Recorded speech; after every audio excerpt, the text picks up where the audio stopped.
Hello' everyone, আজি মই দুপৰীয়াৰ সাজত বনাম নৰসিংহ আৰু আলুৰ জোল।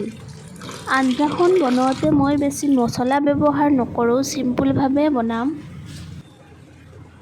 এতিয়া মই নৰসিংহখিনি মিক্সি জাৰত ধুনীয়াকৈ পেষ্ট এটা বনাই ল'ম। নৰসিংহ পাতৰ বহুত উপকাৰিতা আছে। ই আমাৰ চুলি, স্কিন ভালে ৰাখে, লগতে লিভাৰৰ হজম শক্তি হোৱাত বৃদ্ধি হয়। আঞ্জাখনত মই বৰ বিশেষ মছলা নিদিওঁ, অকণমান আদা আৰু নহৰুৱে দিম। আপোনালোকে বনাই খাই চাবচোন, কেতিয়াবা খাই পোৱা নাই যদি। খাবলৈ বহুত সোৱাদ হয় আৰু লগতে মাছ থাকিলে, মাছ দিলে খাবলৈ আৰু বেছি সোৱাদ হয়।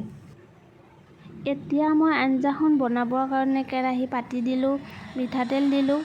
ইয়াতে মই পিঁয়াজ আৰু জলকীয়া দুটা দি দিম আৰু এইখিনি ভালদৰে ভাজি ল'ম।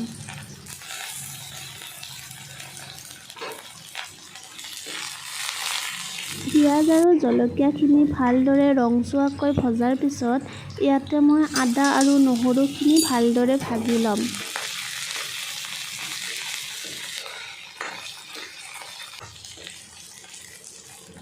এইখিনি মোৰ ভালদৰে ভজা হৈ গ'ল।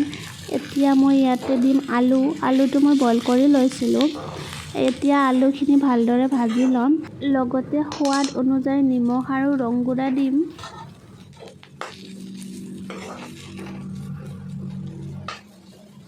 আপোনালোকে ইচ্ছা কৰিলে জিৰা গুড়ি অলপ দিব পাৰে, কিন্তু মই দিয়া নাই, কাৰণ আঞ্জাখন চিম্পুলভাৱে বনাই খালে বেছি সোৱাদ হয়।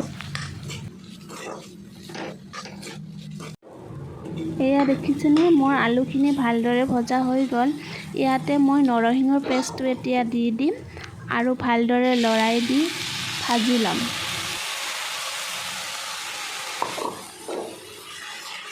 এনেকৈও তৰকাৰী বনাই খাব পাৰি, কিন্তু মই তৰকাৰী বনাই নাখাওঁ, জোল বনাই খাম। সেই গতিকে মই ইয়াতে পানী দি দিম।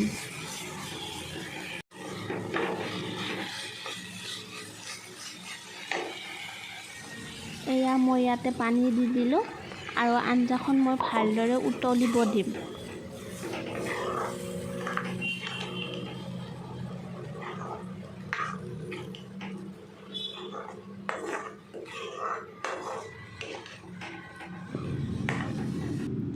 এয়া আঞ্জাখন উতলি আছে। আপোনালোকে যদি মোৰ ভিডিঅ'টো চাই ভাল পালে আৰু ভিডিঅ'টোৰ পৰা কিবা যদি কাম দিছে, তেতিয়াহ'লে মোক ছাপোৰ্ট কৰিব। আগলৈকেও মই এনেকুৱা ভিডিঅ' দিবৰ বাবে চেষ্টা কৰিম।